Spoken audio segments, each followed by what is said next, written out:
नमस्ते, मेरा नाम खुशी अवस्थी है और मैं आप सभी का स्वागत करती हूं आप 24/7 में।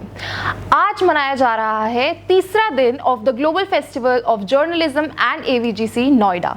इस वक्त मेरे साथ मौजूद हैं बनवारी जी और नरेंद्र जी, जिन्हें आज एज अ गेस्ट यहां पर इनवाइट किया गया है।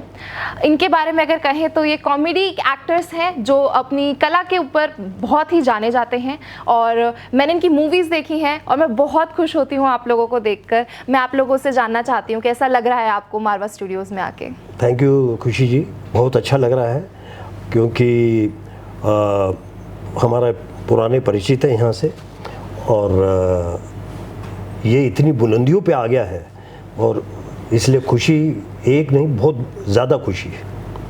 जी सर। हमें भी तो बहुत खुशी हुई, खुशी को देख के तो हुई, लेकिन ये जो प्रोग्राम था उसको देखकर बहुत ही हम इम्प्रेस हुए हैं कि इतनी अच्छे लेवल पे प्रोग्राम चल रहा था। हमें बहुत ही मतलब अपने आप को गर्व महसूस हुआ कि इस फंक्शन में हमें इनवाइट किया गया है, दावत दी गई है और हम यही कोशिश करते हैं कि हम तो कॉमेडियन हैं, बनवारी जी मैं कॉमेडी करते रहते हैं, तो जर्नलिस्ट हमारा ये नहीं है, मतलब कोई इतना नज़दीक नहीं है। उनसे मुलाकात हुई, ये हमें अच्छा लगा। हाँ, सबसे मुलाकात हुई और अच्छी अच्छी बातें हमें सुनने को मिली, देखने को मिली। यही चीज़ है। खुशी जी खुश रहो, सब खुश रहें, आबाद रहें। सर, आज के दौर में कॉमेडी को ये माना जाता है कि कुछ भी किसी को वल्गर बोल दो या किसी को भी बॉडी शेम कर दो या कुछ भी ऐसा बोल दो जो सामाजिक तौर पे गलत है, इसी को कॉमेडी माना जाता है। जबकि आपके दौर में कॉमेडी को एक खिलखिलाहट के तौर पे लिया जाता था और लोगों का मनोरंजन किया जाता था, ना कि उनकी बेइज्जती होती थी। आपका क्या कहना है इसमें? मेरा कहना है कि भाई अभी उनका आजकल का ट्रेंड जो है डिफरेंट हो गया है जी।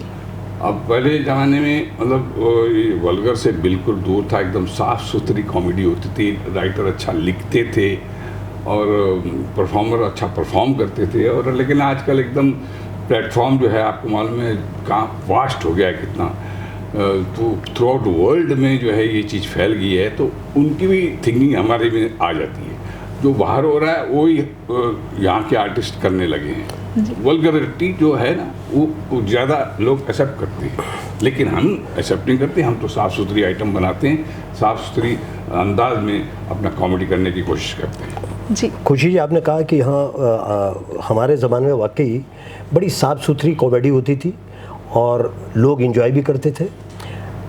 थोड़ा चेंज आया, मैं मानता हूँ कि चेंज आना भी चाहिए, चेंज होता ही है, लेकिन या तो आज के जो कॉमेडियन हैं वल्गरिटी उन्हें लगता है, या तो उनकी सोसाइटी जो है ना वो थोड़ी गड़बड़ी है, क्योंकि सोसाइटी में चढ़ा दिया जाता है हाँ बहुत बढ़िया बहुत बढ़िया, और उससे दो पैसे ज़्यादा मिलने शुरू हो गए तो वो पैसे को देख के वल्गरिटी अगर शो करते हैं तो मेरे हिसाब से वो मज़े वाली बात नहीं है। अगर कोई शो विद फैमिली आदमी ना देख पाए और पर्दे में देखना चाहे तो उनके लिए सही है, लेकिन अगर हम फैमिली के साथ वही चीज़ देखते हैं तो बड़ा बुरा सा लगता है और देख भी नहीं पाते। तो मैं तो उन सभी जो वल्गरिटी जो करते हैं, जो कॉमेडियन आजकल हैं, मैं उनसे भी यही रिक्वेस्ट करूँगा कि वल्गरिटी उतनी पेश करो जो कि एक फैमिली में समा जाए, लेकिन लिमिट होनी चाहिए। और दूसरा क्या है, अगर इतनी मतलब भद्दी आप ये सोच के कर रहे हो कि इससे मैं करोड़ों रुपए कमाऊंगा और पीछे से पुश कर रहे हैं जो, या दूसरे कंट्री में अगर होता है, आप अपने देश को देखो। हमारा देश बड़ा साफ़ सुथरा है, सभ्यता वाला है, सो इसलिए मुझे ये चीज़ अच्छी नहीं लगती। सर, बात करी जाए सिनेमा की या फिल्मों की, तो पहले के टाइम पर कंटेंट होता था, हर चीज़ का एक मतलब होता था, अलग अलग तरीके से ऑडियंस को एंगेज करने की कोशिश करी जाती थी।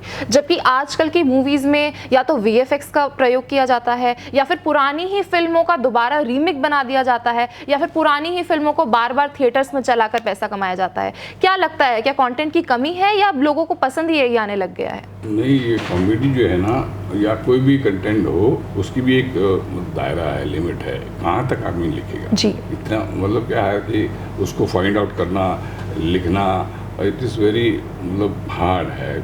तो इसीलिए वो एक्सेप्ट करते हैं कि उसने एक किया मैं भी ऐसा कर लेता हूँ, तो उसको फॉलो करते करते जो इंटरनेशनल लेवल पर जो चीज़ें होती हैं जो लोग नहीं देखते हैं तो वो फॉलो करते हैं और उसमें बनाते हैं, कुछ वल्गैरिटी डाल देते हैं। यही चीज़ है कि वो एकदम चेंज हो गया मामला, ट्रेंड एकदम चेंज हो गया है। असल में गुटबंदी जो है ना वो भी इसमें काफ़ी योगदान है उसका भी।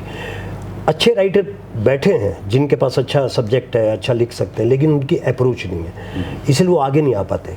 और दूसरा क्या है, सपोज मैं ही हूँ, अगर मैं कहूँ मेरे को कॉमेडी भाई आप तो कमाल है, तो मैं गंद भी करूँगा ना, वो तब भी तालियां मारेंगे क्योंकि पुराना एक्टर है। लेकिन बाद में चाहे वो गाली भी देते हो पीछे बैकग्राउंड में, हाँ अच्छा किया था लेकिन यार वो मज़ा नहीं आया। तो मैं तो चाहता हूँ कि ये जो गुटबंदियाँ तोड़ के उनको आगे लाना चाहिए। जो अच्छे राइटर बैठे हैं, गरीब हैं और बड़े अच्छी सोच लेके बैठे हैं, लेकिन उनके अप्रोच नहीं है, और अगर उनकी स्टोरी को आगे लाया जाए तो फिर सबकी सोच भी बदलेगी। ये जो आपने अभी कहा, हाँ ये होता क्या है कि वही फिल्मों का रीबैक करके भी चलो नंबर 2 नंबर 3, वो नंबर 2 नंबर 3 ठीक है, एक राइटर के की सोच थी, वो यहाँ तक लेके आया, आगे अगर उसकी सोच है तो वो चलेगी, ऐसी बात नहीं। और एक लिमिट तक है कि उसने 3 स्टोरी अपने दिमाग में सोच रखी है, फर्स्ट सेकंड थर्ड, लेकिन फोर्थ भी इस लालच में कि भाई चलो बहुत अच्छा चला, लेकिन वो फोर्थ चलेगी नहीं। क्यों? क्योंकि उसकी हर चीज़ का एक किनारा होता है, एक एंड होता है जी। और जैसे उसको एक्सटेंड करते हैं, अभी आपने देखा होगा कि कई सीरियल भी हैं ख़त्म होने के दौर पे आ रहा है, तो उसी वक्त पैसा आ रहा है, उन्होंने कहा यार ये तो मज़ा नहीं, वो घुमा देते हैं जी। तो घुमा देने से क्या है, राइटर को भी बड़ी दिक्कत होती है कि क्या लिखूँ मैं। मतलब लिखना कोई इतना आसान नहीं है। मैं तो राइटर को प्रणाम करता हूँ। राइटर हमारा एक बेस है जी। उसी पे बिल्डिंग खड़ी होती है, उसी पे सीरियल चलता है, उसी पे स्टोरी आगे चलती है। तो मैं राइटर्स को सलूट मारता हूँ, लेकिन अच्छे राइटर होने चाहिए और ये गंद नहीं होना चाहिए।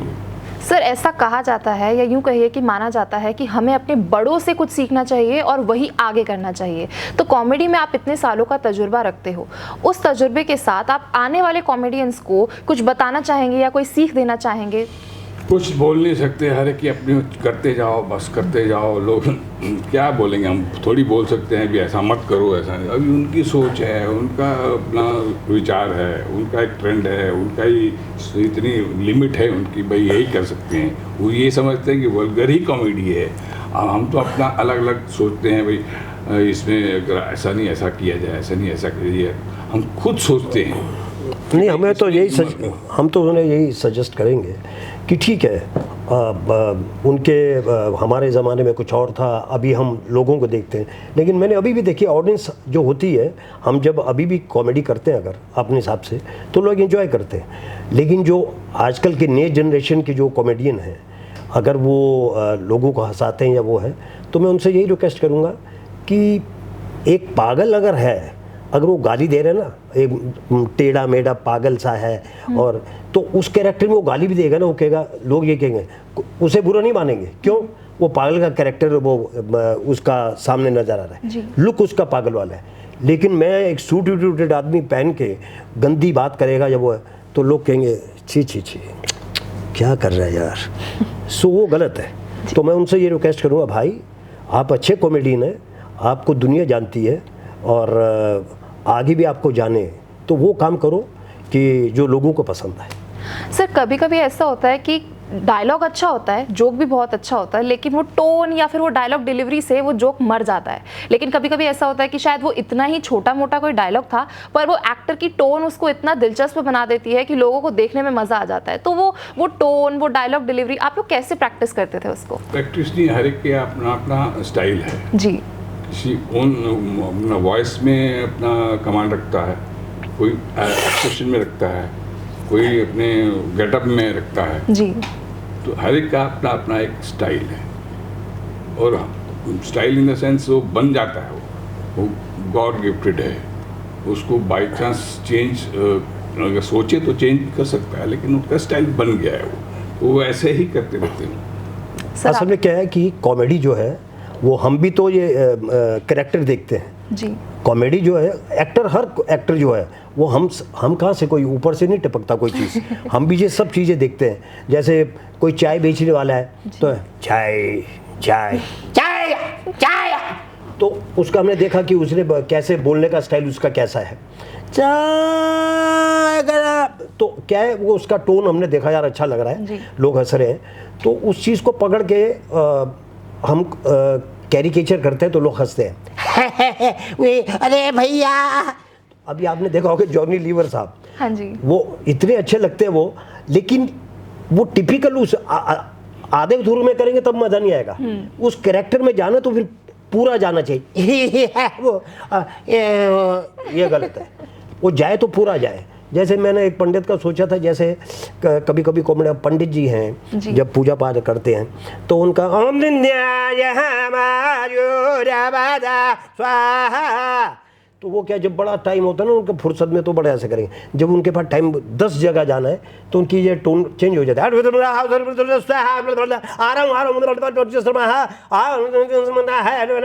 एड्रेस भेज दो, एड्रेस भेज दो, अरे भेजो एड्रेस, तो ये हो जाता है। तो क्या है कि वो जो उनकी आते हैं ये चीज़ हम पकड़ते रहते हैं, तो वही हम स्टेज पर लोगों को हंसाते हैं। फिर सर आप दोनों का एक्सपीरियंस जो रहा है, आपने ना जाने कितने कैरेक्टर्स को प्ले किया है, आपका फेवरेट कैरेक्टर कौन सा था, और अगर आप उसको प्ले कर सके तो वो और भी ज़्यादा हमारे लिए बड़ी बात होगी। कैरेक्टर मैं तो पहले स्टेज ही करता था, स्टैंड अप कॉमेडी करता था, फिल्मों में तो बाद में आया, मतलब स्टैंड अप कॉमेडी से ही मैं अपना क्रिएशन करता था, आइटम्स वगैरह, म्यूज़िकल आइटम्स वगैरह जो भी हम लोग बनाते थे खुद और स्टेज पे करते थे। बाद में फिल्मों में आए और काफ़ी फिल्में की। अभी मैं एकदम साफ़ सुथरी आइटम है, मतलब डॉक्टर की आइटम में, जिसमें अपना कुछ फिल्म स्टार्स जाते हैं डॉक्टर से और कुछ प्लेबैक सिंगर्स जाते हैं। तो ये बहुत लंबी आइटम, लेकिन मैं शॉर्ट में आपको बता रहा हूँ कि राजकुमार जी गए डॉक्टर के पास, कैबिन के पास खड़े होकर बता रहे, बोल रहे हैं राव, डॉक्टर राव बाहर आओ, बाहर आओ, बाहर आओ, बाहर आओ। डॉक्टर साहब ने कहा आप बाहर क्या, मैं क्यों बाहर हूँ, आप अंदर आइए, आपको हुआ क्या है। हमारे पेट में सर दर्द है। तुम्हारे पेट में सर दर्द हुआ कैसे। कल मैं शूटिंग कर रहा था, मेरे पेट में किसी ने सर मारा, इसलिए कह रहा हूँ कि मेरे पेट में सर दर्द है। तो जिसने सर मारा, डॉक्टर ने बोला जिसने सर मारा पहले उसी को लाओ, बाद में हम आपका इलाज करेंगे।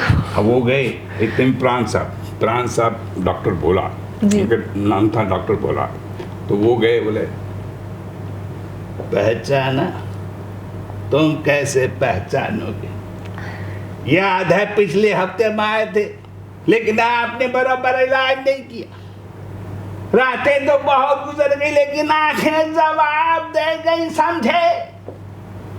बोले ठीक है, आप इधर उधर से जा रहे हैं, आपका इलाज हम करेंगे जरूर, आप नेक्स्ट टाइम आइए, आपकी पूरी नींद उड़ा देंगे, ऐसी बात नहीं है। तो ऐसी बातें हैं। फिर प्लेबैक सिंगर नूर जहाँ जी आती हैं, ईला रोन जाती हैं, लेकिन वो म्यूजिकल आइटम है जी, तो उसमें काफ़ी कुछ बहुत लंबा आइटम है। फिल्म स्टार्स जाते हैं डॉक्टर के पास, ये बहुत पुराना आइटम है मेरा। और ऐसा है कि भाई क्या बताएं, आइटम अगर दौर चलेगा, स्टैंड अप कॉमेडी होगी तो ज़रूर पेश करेंगे हम, ऐसी ही बात है। खुश रहो, आबाद रहो, दिल्ली रहो एंड आबाद रहो। कॉमेडी है, बोल के है, विदाउट बोल के है। जैसे मैं माइम करता रहता हूँ, तो अब उसमें कॉमेडी जो है ना, बड़ा सोच समझ के, जो कि लोगों को समझ आना चाहिए। जैसे वो ये है,